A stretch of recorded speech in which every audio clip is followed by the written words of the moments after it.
அன்றைக்கு ஆதாமை தேடி வந்த கர்த்தர் இன்றைக்கு உங்களை தேடி வந்திருக்கிறார். என் அன்பு சகோதரா, என் அன்பு சகோதரியே, நீ எங்கே இருக்கிறாய்?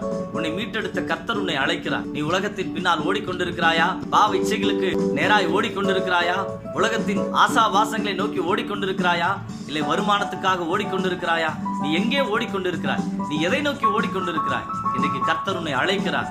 வா, நீ எங்கே இருக்கிறாய்? உன்னை தேடி வந்திருக்கிறார்.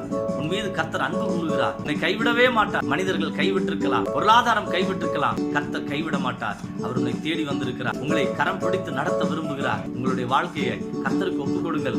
ஆதாமிடம் கேட்டாரே, ஆதாமே ஆதாமே நீ எங்கே இருக்கிறாய்? இன்றைக்கும் கர்த்தர் உங்களை பார்த்து கேட்கிறார், நீ எங்கே இருக்கிறாய்? எனக்காக வாழ வேண்டிய நீ என்னை விட்டு தூரமாய் நீ எங்கே இருக்கிறாய்? என் சபையிலே நாட்டப்பட்டு இருக்க வேண்டிய நீ என்னை விட்டு எங்கே இருக்கிறாய்? எனக்கு ஊழியத்தை செய்ய வேண்டிய நீ என்னை விட்டு எங்கே இருக்கிறாய்? இன்றைக்கு மனம் திரும்புவோம் கர்த்தருக்கு பணி செய்வதற்காக.